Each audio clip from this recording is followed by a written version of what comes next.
तो एक 100 वाट के बल्ब को और एक वेरिएक्स से स्टेप्स में वोल्टेज दे करके हमने बहुत सारी बातें रेडिएशन के बारे में डिस्कस की थी।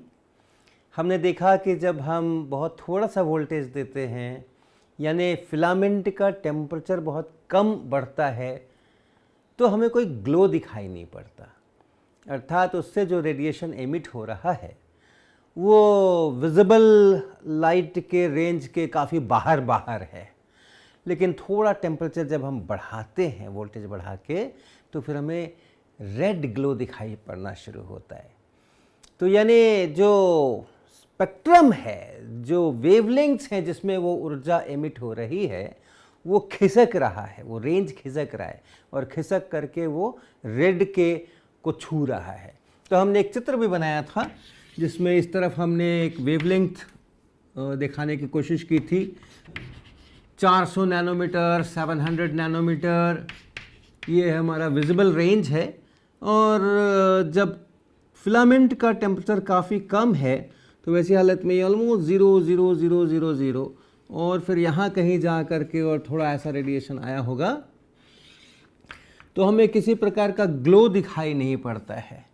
लेकिन जब हम टेम्परेचर बढ़ाते हैं तो यही चीज़ इधर खिसकती है और इधर खिसक करके कुछ ऐसा हो जाती है, मान लें ऐसा। तो ये हमारा एक टेम्परेचर है, ये हमारा दूसरा टेम्परेचर है और ये रेड एमिशन शुरू हो गया है और इसलिए फिलामेंट मुझे लाल लाल दिखाई पड़ता है। लेकिन जब हम और भी टेम्परेचर बढ़ा देते हैं और जैसे 230 वोल्ट के लिए बना हुआ बल्ब है, 230 वोल्ट में ही लगा दूं मैं, या 150 वोल्ट लगा दूं, 170 वोल्ट लगा दूं, 140 वोल्ट लगा दूं, तो फिर वो फिलामेंट मुझे वाइट दिखता है। वाइट दिखने का मतलब कि ये सारे कलर्स उसके अंदर में आ गए हैं, यानी ये और भी खिसक गया है और खिसक करके शायद ये कुछ ऐसा हो गया होगा, ये शायद कुछ ऐसा हो गया होगा। तो ये सारे कलर्स इसके अंदर में आ गए हैं। तो जैसे जैसे हम टेम्परेचर बढ़ाते हैं, ये जो लैम्डा एम जिसको कहते हैं हम wavelength corresponding to maximum energy, ये लैम्डा एम इधर को खिसकता जाता है और तब वीन के डिस्प्लेसमेंट लॉ की बात आती है कि ये कैसे बदलता है। तो जो इसका मैक्सिमम लैम्डा है, यानी जिस लैम्डा पर मैक्सिमम इंटेंसिटी है वो, और टेम्परेचर, इसका जो प्रोडक्ट है, इसका जो गुणनफल है वो फिक्स्ड है 2.898, ऑलमोस्ट, आगे भी हैं संख्याएं, पावर -3 और मीटर केल्विन, जिसको हम वीन डिस्प्लेसमेंट लॉ कहते हैं।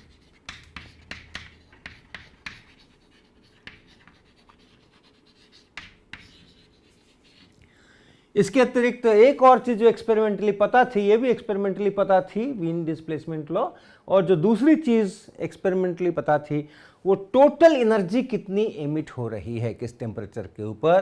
तो उसका जो रिश्ता है, उसका रिश्ता है कि इट्स प्रोपोर्शनल टू T⁴, और परफेक्ट एब्जॉर्बर, परफेक्ट एमिटर के लिए दिस इज U = σT4, जिसको स्टीफेंस लॉ कहते हैं।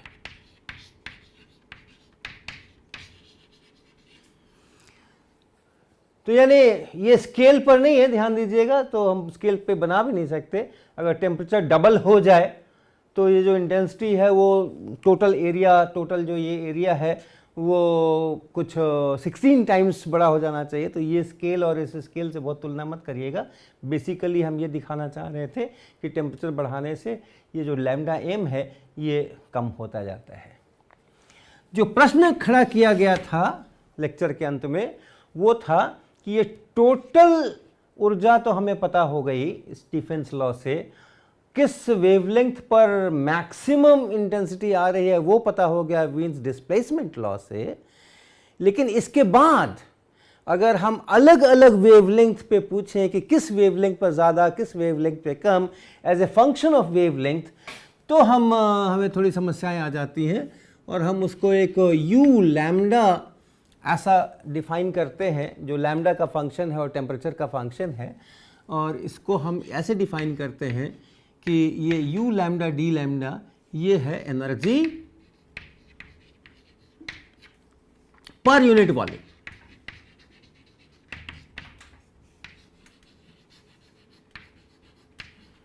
In the wavelength range,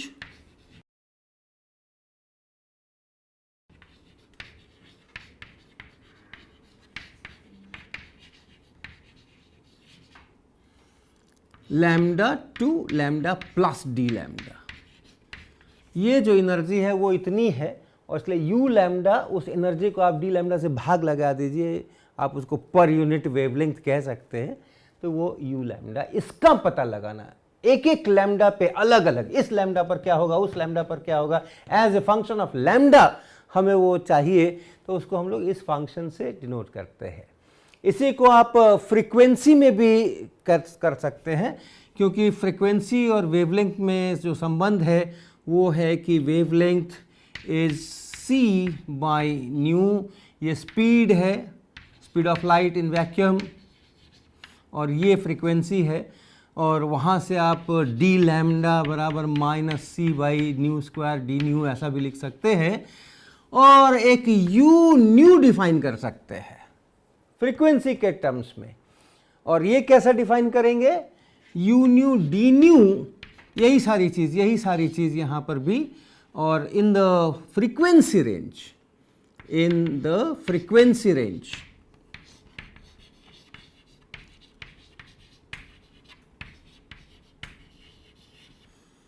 new to nu plus D nu. आप इस प्लॉट को फ्रीक्वेंसी पर भी प्लॉट कर सकते हैं, बहुत सीधा सा रिश्ता है लैम्डा और न्यू के बीच में, और तब पूछ सकते हैं कि न्यू से new plus D new in frequencies में कुल कितनी ऊर्जा है, वो इस न्यू का फंक्शन होगी, और उसके बाद डी न्यू से भाग लगा दीजिए तो ये यू न्यू फंक्शन बनेगा। और इसी को निकालने की तमाम चेष्टाएं हुई, किरचॉफ और ये स्टीफेंस का नियम, ये वीन्स डिस्प्लेसमेंट लॉ, इन सब से इतना तो लोग निकाल पाए थे उस क्लासिकल फिजिक्स के ज़माने में कि ये जो फंक्शन है, ये फंक्शन कुछ न्यू क्यूब से प्रोपोर्शनल होना चाहिए, और उसके बाद कुछ इसका फंक्शनल फॉर्म होगा जो सिर्फ न्यू बाई टी पे डिपेंड करेगा, किस टेम्परेचर पर वो रेडिएशन है। हमने इसकी भी वृहत चर्चा की थी, किस टेम्परेचर पर वो रेडिएशन है का मतलब है कि अगर हमने एक कैविटी बनाई है, एक एनक्लोजर बनाया है, और उसका टेम्परेचर अगर फिक्स कर दिया है T, तो उसके अंदर जो रेडिएशन है जब उसका इक्विलिब्रियम हो जाएगा उस दीवार के साथ में, तो उस रेडिएशन को हम लोग कहते हैं रेडिएशन एट टेम्परेचर T। एक आपने कैविटी बनाई और उस कैविटी के अंदर में इसका टेम्परेचर T है, और यहाँ रेडिएशन है, यहाँ से एमिट हो रहे हैं, इसके ऊपर पड़ रहे हैं, ये सारा रेडिएशन अंदर में है। और जब थर्मल इक्विलिब्रियम आ गया, यानी ये टेम्परेचर सब जगह बराबर हैं और बढ़ नहीं रहे हैं, तो ये जो रेडिएशन है ये हमारा ब्लैक बॉडी रेडिएशन कहलाता है, और हम इस रेडिएशन का टेम्परेचर भी कैपिटल T कहते हैं। इस कैविटी की दीवारों का तो टेम्परेचर कैपिटल T है, साथ में इस रेडिएशन का टेम्परेचर हम डिफाइन करते हैं उसी प्रकार से कि जो इस T टेम्परेचर वाले वॉल्स के साथ इक्विलिब्रियम में होगा उसको हम लोग रेडिएशन का टेम्परेचर भी T कहेंगे। तो ऐसा, तो ये जो वीन महोदय थे, इन्होंने, और ये भी पता था अपने को एक्सपेरिमेंटली कि कुछ इस प्रकार का कर्व होना चाहिए, शुरू में बढ़ना चाहिए, बाद में घटना चाहिए, तो उन्होंने एक प्रपोज किया, इम्पिरिकली उन्होंने प्रपोज किया, जिसको वीन रेडिएशन लॉ भी कहते हैं। और वो था कि ये जो आपका यून्यू है, this u nu should be some constant times nu cube, and then ये न्यू क्यूब तो होना ही था, और इस फंक्शन के लिए e to the power minus कुछ constant b nu by t। तो इसको अगर आप प्लॉट करेंगे तो जब न्यू बहुत कम होगा, बहुत छोटा होगा, तो वैसी हालत में ये लगभग 1 के आसपास हो जाएगा, और न्यू क्यूब के अनुसार जब फ्रीक्वेंसी बढ़ाएंगे तो ये u बढ़ेगा, अर्थात ऐसे बढ़ेगा। और बाद में जब ये न्यू बड़ा हो जाएगा, उस वैसी हालत में फिर ये डोमिनेट करेगा, ये टर्म डोमिनेट करेगा, और ये टर्म चूँकि एक्सपोनेंशियली डिक्रीज करता है, इससे ये गुना किया हुआ है तो ये बाद में ऐसा डिक्रीज करेगा, तो इस प्रकार का कर्व मिल सकता है। तो ऐसा वीन का प्रपोजल था, वीन का एक एम्पिरिकल इक्वेशन उन्होंने दिया, और इसके साथ मैच कराने पे जो ये एक्सपेरिमेंटली नोन कर्व्स थे उनके साथ मैच कराने पे काफ़ी हद तक मैचिंग अच्छी भी हुई, काफ़ी हद तक मैचिंग अच्छी हुई। खास करके इधर के ये लार्जर न्यू वाले साइड के अंदर में मैचिंग काफ़ी अच्छी रही, लेकिन लोअर फ्रीक्वेंसीज वाले में अगर जाएं तो फिर वो मैचिंग थोड़ी गड़बड़ाई और थोड़ा वीन का इक्वेशन कुछ और दे रहा है, एक्चुअल कुछ और है, ऐसा थोड़ा सा गड़बड़ हुआ। मुख्य बात यह है कि इसके पीछे कोई थियोरेटिकल बैकग्राउंड नहीं है, अभी इसके पीछे कोई थियोरेटिकल बैकग्राउंड नहीं है। अभी उन्होंने एक, चूँकि पता है एक्सपेरिमेंटली कि इस प्रकार का डिपेंडेंस होना चाहिए, तो एक प्रपोजल इस प्रकार का किया। अब क्लासिकल फिजिक्स का ज़माना था, थर्मोडायनामिक्स, क्लासिकल थर्मोडायनामिक्स, तो उसका उपयोग करके, क्लासिकल स्टैटिस्टिकल थर्मोडायनामिक्स का उपयोग करके इस फंक्शन को थियोरेटिकली ड्राइव करने के प्रयास चले। तो एक नाम आएगा रैले जीन्स। ये एक वैज्ञानिक और जीन्स ये दूसरे वैज्ञानिक। तो बेसिकली रैले का मुख्य काम है, बाद में जीन्स ने उसको और रिफाइन किया है, तो उसको रैले जीन्स लॉ ऐसा कहते हैं। और इसका बेसिस क्या है? इसका बेसिस ये है कि इन्होंने कैविटी की कल्पना की, एक कैविटी लिया, एक इनक्लोजर लिया और क्यूबिकल, एक क्यूबिकल इनक्लोजर लिया, कल्पना की, लिया मतलब थियरी हो रही है अब, ऐसा क्यूबिकल, और इसका कुछ टेम्परेचर T है ऐसा माना गया, और इसके अंदर में, इस क्यूबिकल इनक्लोजर के अंदर में रेडिएशन है, ब्लैक बॉडी रेडिएशन है, जो इस क्यूब की दीवारों के साथ थर्मल इक्विलिब्रियम में है। और अब रेडिएशन यहाँ से रिफ्लेक्ट होगा, यहाँ से रिफ्लेक्ट होगा, सब दीवारों से रिफ्लेक्ट होगा, और अंदर में इधर से जाती वेव, उधर से जाती वेव, स्टैंडिंग वेव्स बनाएंगी। अब अपने जो वाइब्रेशंस इन स्ट्रिंग्स होते हैं उस चैप्टर को याद कीजिए। अगर आप एक धागा लें, एक रस्सी लें, एक डोरी लें और दोनों किनारों पे फिक्स कर दें, और उसके बाद उसको आप वाइब्रेट कराएं, एक खास फ्रीक्वेंसी से आप वाइब्रेट कराएं, तो कुछ खास फ्रीक्वेंसीज पे स्टैंडिंग वेव्स बनते हैं। Fundamental mode, first overtone mode, याद होगा आपको, इस प्रकार के चित्र याद होंगे किताबों में। एक रस्सी अगर ऐसे है तो कुछ इस प्रकार का चित्र बना होता है जिसको फंडामेंटल मोड कहते हैं। फिर उसी रस्सी को अगर आप किसी दूसरी फ्रीक्वेंसी पर इसको वाइब्रेट कराइए, दोनों किनारे इसके फिक्स्ड हैं, तो एक इस प्रकार का मोड भी बन सकता है जिसको कि फर्स्ट ओवरटोन कहते हैं। इसी तरह से तो ये स्टैंडिंग वेव्स बनती हैं।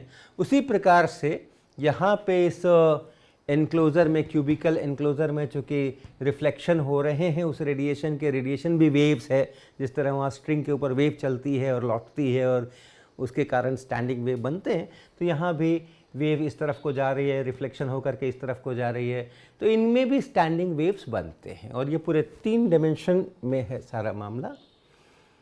तो एक एक स्टैंडिंग वेव को आप एक एक ऑसिलेशन सिस्टम मान के चल सकते हैं। वेव है, इलेक्ट्रिक फील्ड, मैग्नेटिक फील्ड है, ऑसिलेट कर रहे हैं, तो एक एक स्टैंडिंग वेव को आप एक एक ऑसिलेटिंग सिस्टम मान के चल सकते हैं, जिसको ऑसिलेटर कहा गया, ऑसिलेटर। और जितने प्रकार के यहां स्टैंडिंग वेव्स हैं वो सब एक एक ऑसिलेटर हैं।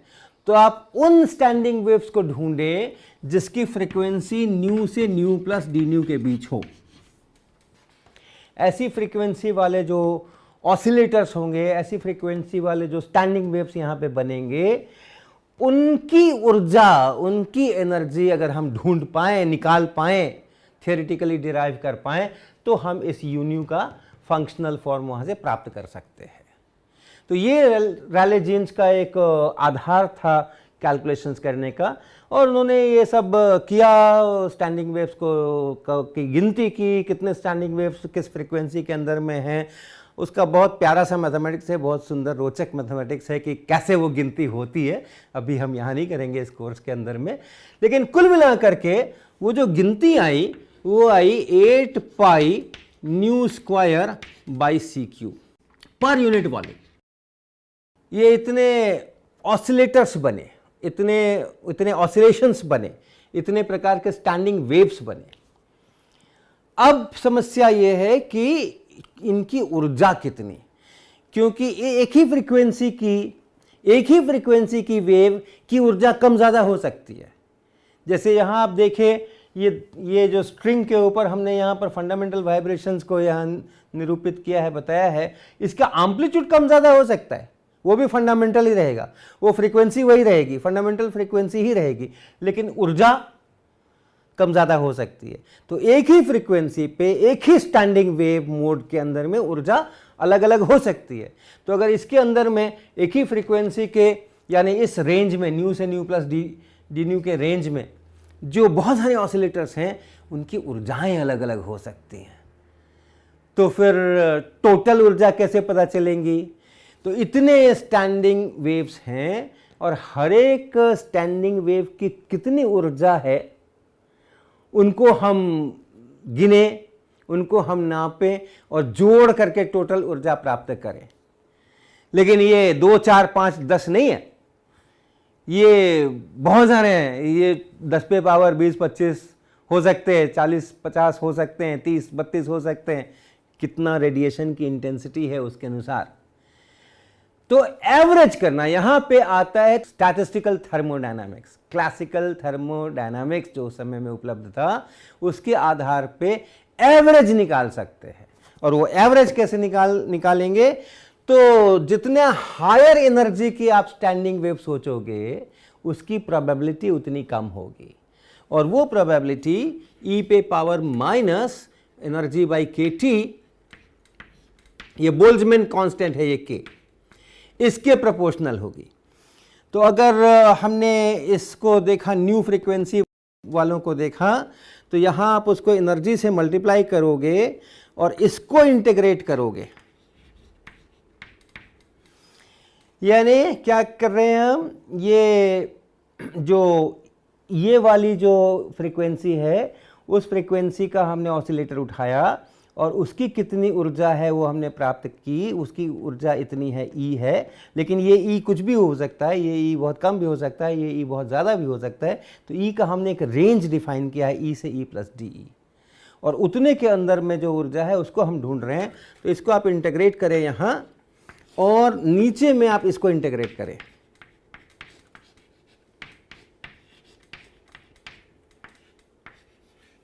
तो ये एक प्रकार से उसका एवरेज बनेगा, क्योंकि ये इसकी प्रोबेबिलिटी है और ये इसकी ऊर्जा है। तो ये सारी प्रोबेबिलिटीज़ को जब हम ऐड कर देंगे, ऑफ कोर्स एक प्रोपोर्शनलिटी कांस्टेंट होगा जो कट जाएगा। सारी प्रोबेबिलिटीज़ को हम यहाँ ऐड कर रहे हैं तो ये 1 बनेगा, और यहाँ पे सारी एनर्जीज़ को हम ऐड कर रहे हैं तो ये एवरेज एनर्जी बनेगी। और ये जो एवरेज एनर्जी है वो आएगी k इंटू टी। और अब इस ऊर्जा को प्राप्त करने के लिए हमें सिर्फ इसको और इसको गुना करना है, इसको और इसको मल्टीप्लाई करना है। और इसको जब हम मल्टीप्लाई करेंगे तो वैसी हालत में इसको आप यहाँ पे एक डी न्यू यहाँ पे लगा ले सकते हैं, क्योंकि न्यू से न्यू प्लस डी न्यू के बीच में काउंटिंग कर रहे हैं तो डी न्यू के प्रोपोर्शनल तो होगा ही वो। तो ऐसा इसको आप इससे मल्टीप्लाई कर दीजिए, आपको इस रेंज में कितनी ऊर्जा है वो प्राप्त हो जाएगी। तो उसको हम लिखें अब यहाँ पे, पहले बोर्ड पे जगह बना लें। तो यू न्यू डी न्यू बराबर ये इतना 8 pi nu square by c cube, और डी न्यू बाद में लिखेंगे k T into k T d nu, और फिर डी न्यू को हटा दीजिए। तो यू न्यू बराबर 8 pi nu square by c cube into k T. ऐसा क्लासिकल थर्मोडायनेमिक्स से, क्लासिकल फिजिक्स से रेले जीन्स ने इसको थियोरिटिकली डिराइव किया। लेकिन ये तो बहुत गड़बड़ मामला है, क्योंकि न्यू के अगेंस्ट अगर आप इसको देखें यू न्यू को, तो न्यू बढ़ाते जाइए और ये न्यू स्क्वायर के अनुसार बढ़ता चला जाएगा, पैराबोलिक कैरेक्टर है इसका। तो एक्सपेरिमेंटली हमें पता है कि पहले इसको बढ़ना चाहिए और फिर इसको घटना चाहिए, तो ये तो हो ही नहीं रहा। तो अगर आप एक प्लॉट पर इसको दिखाने की कोशिश करें, न्यू इधर और यू न्यू इधर, तो बजाय इस प्रकार का फंक्शन लाने के ये कैसा फंक्शन हो रहा है, ये ऐसा फंक्शन हो रहा है, पैराबोला टाइप ऐसा। ये है रेले जीन्स और ये है एक्सपेरिमेंट। तो जैसे जैसे आप फ्रीक्वेंसी बढ़ाते जाएंगे वैसे वैसे ये तो भागा ही चला जा रहा है।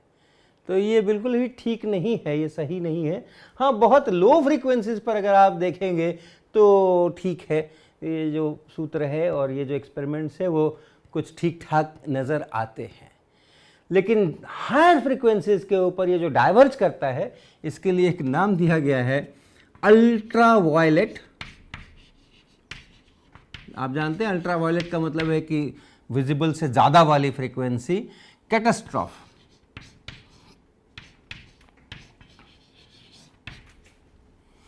तो ये ऐसा अल्ट्रा वायलेट कैटास्ट्रॉफ कहते हैं इसको, यानी कि एक कुछ एक्सप्लोजन टाइप का कुछ इस तरह का गड़बड़ हो रहा है, तो ये ऐसा।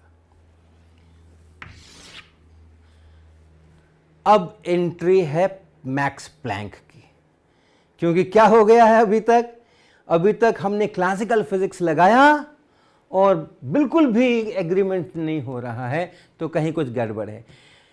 मैक्स प्लैंक खुद बहुत विद्वान थे थर्मोडायनेमिक्स के, और क्लासिकल फिजिक्स उनको बहुत पसंद भी थी और बहुत बढ़िया भी उनको लगता था। उन्होंने भी बहुत कोशिश किया तरह तरह से, लेकिन ये थियोरिटिकली ये लाना ये बड़ा मुश्किल था। तो ढेर सारे पेपर्स लिखे उन्होंने, अपनी कोशिशें जारी रखी और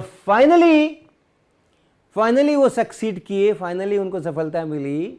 उन्होंने एक थ्योरी के आधार के ऊपर ये ऐसा फंक्शनल फॉर्म डिराइव किया, लेकिन उनको क्लासिकल मैकेनिक्स के या क्लासिकल फिजिक्स के सिद्धांतों में थोड़ा संशोधन करना पड़ा, और वही संशोधन क्वांटम मैकेनिक्स की शुरुआत बनी। क्या संशोधन? वो संशोधन ये था कि ये जो ऑसिलेटर्स हैं, ये जो ऑसिलेशंस हैं और ऑसिलेशंस के अंदर जो एनर्जी है और उनका इक्विलिब्रियम है इनकी दीवालों के साथ में, तो दीवालों से एनर्जी एमिट हो रही है जो ऑसिलेशंस में जा रही है, और ऑसिलेशंस से वो एनर्जी दीवालों में जा रही है जो एब्जॉर्ब हो रही है। तो ये एमिशन होना, ये एब्जॉर्ब होना रेडिएशन की एनर्जी का, तो ये एक बहुत बड़ा उस समय के लिए क्रांतिकारी उनको एजम्पशन लेना पड़ा कि उसकी ऊर्जा जो एमिट हो रहा है, उसकी ऊर्जा, न्यू फ्रीक्वेंसी का रेडिएशन अगर कहीं से एमिट हो रहा है या न्यू फ्रीक्वेंसी का रेडिएशन कहीं पर एब्जॉर्ब हो रहा है, तो एक बार में कितनी ऊर्जा निकलेगी उस एमिटर से, या एक बार में कितनी ऊर्जा अवशोषित होगी उस एब्जॉर्बर में, उसके लिए एक अलग उनको एक रूल बनाना पड़ा। और वो ये था कि एनर्जी एमिटेड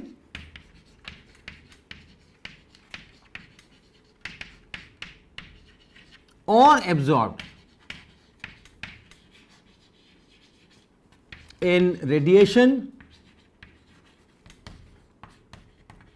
या of radiation, energy emitted in radiation कह लो या एनर्जी एब्जॉर्ब फ्रॉम रेडिएशन कह लो।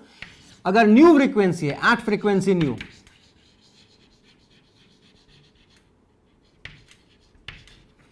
ये n into H into new, यानी फ्रीक्वेंसी का एक मल्टीपल है और उसके इंटीग्रल मल्टीपल्स ही हो सकते हैं। अगर फ्रीक्वेंसी हमें मालूम है तो ये कांस्टेंट होगा, आप तुरंत एच न्यू का वैल्यू बना सकते हैं, और फिर उतना मिनिमम एनर्जी एमिट करना ही पड़ेगा। अगर एमिट करना है तो उतना तो करना ही पड़ेगा, उससे कम एमिट नहीं कर सकते। या एब्जॉर्ब कर रहे हैं न्यू फ्रीक्वेंसी का, अगर रेडिएशन एब्जॉर्ब कर रहे हैं तो इतना तो करना ही पड़ेगा, इससे कम नहीं कर सकते। और इससे अगर ज़्यादा करना है तो इसका डबल करना पड़ेगा, या ट्रिपल करना पड़ेगा, या 4 टाइम्स करना पड़ेगा, 10 टाइम्स करना पड़ेगा, 200 टाइम्स करना पड़ेगा। बीच वाले नहीं कर सकते। तो ये एक बहुत बड़ा एजम्पशन लेना पड़ा उनको। n इज एन इंटीजर, 1 2 3 कुछ इंटीजर है, and h is a constant, universal constant.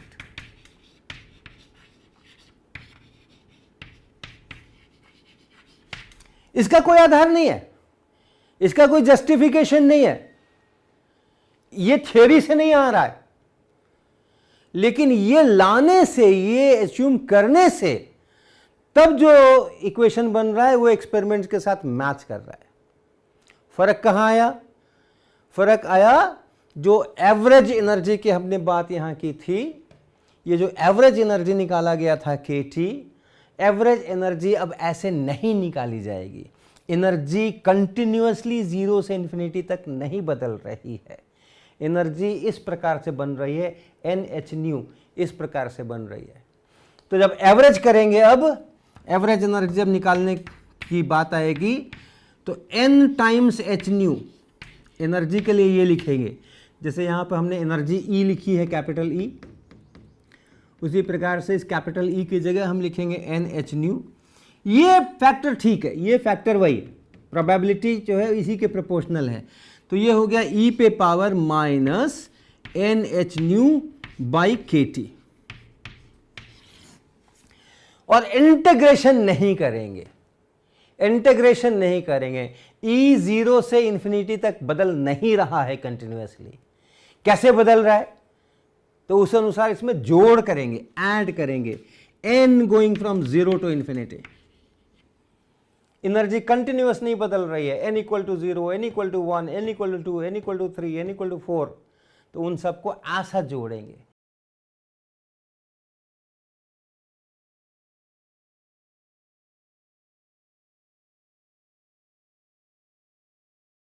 जैसे यहाँ पे ये डिनोमिनेटर में जोड़ा गया था, यहाँ इंटीग्रेट किया गया था, कंटिन्यूअस वेरिएशन था, यहाँ इसको भी वैसा ही जोड़ना पड़ेगा, n equal to 0 to n equal to infinity.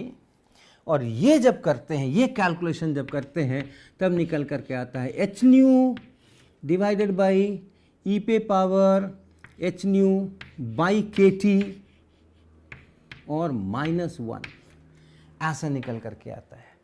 Average energy of the oscillator with frequency new will be this. और कितने ऑसिलेटर है न्यू से D new plus D new के बीच में? वो वही सूत्र है, जो काउंटिंग है वो वही काउंटिंग है, वो वही इतना है, 8 pi nu square by c square into d nu. तो इसको नंबर ऑफ ऑसिलेटर्स और एवरेज एनर्जी पर ऑसिलेटर, इनको जब गुणा कर देंगे तो हमें यू न्यू मिल जाएगा। और वो करके आप लिखें, यहाँ पे मेरे पास थोड़ी जगह है, मैं लिख सकता हूं, यू न्यू डी न्यू बराबर 8 pi nu square by c cube d nu को हम बाद में लिखेंगे, काटने वाले हैं, into average per oscillator hν divided by e पे पावर hν बाई kT और -1 डी न्यू। इसको आप हटा दीजिए और ये यू न्यू बना। इसको कहते हैं प्लैंक रेडिएशन लॉ।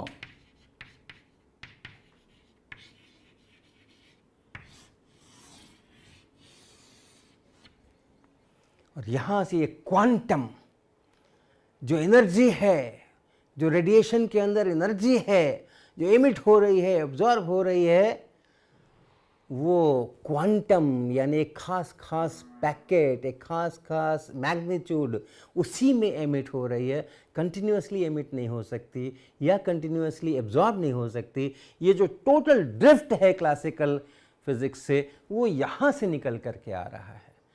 और प्लैंक इतने बढ़िया इक्वेशंस को निकाल के, जो बहुत परफेक्ट मैच करता है इसके साथ में, एक्सपेरिमेंटली ऑब्जर्व कर के साथ में ये बहुत ही परफेक्टली मैच करता है। लेकिन प्लैंक इससे बहुत खुश नहीं हुए थे, जो उन्होंने अपने आर्टिकल्स लिखे हैं, पेपर्स लिखे हैं, उसके अंदर पता चलता है कि वो बहुत खुश नहीं हुए थे, क्योंकि उनको इसका कोई जस्टिफिकेशन नहीं मिला था और उनको लगा कि ये केवल हमने एक मैथमेटिकल ट्रिक बनाई है जिसके कारण से कि ये मैचिंग हो गई है, यहाँ कहीं फिजिक्स मिसिंग है।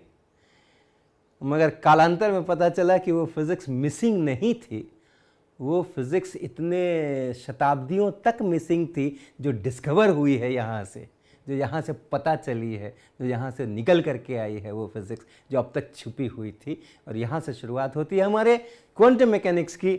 हम इसकी थोड़ी सी और चर्चा करेंगे और उसके बाद अपने कोर्स को आगे बढ़ाएंगे।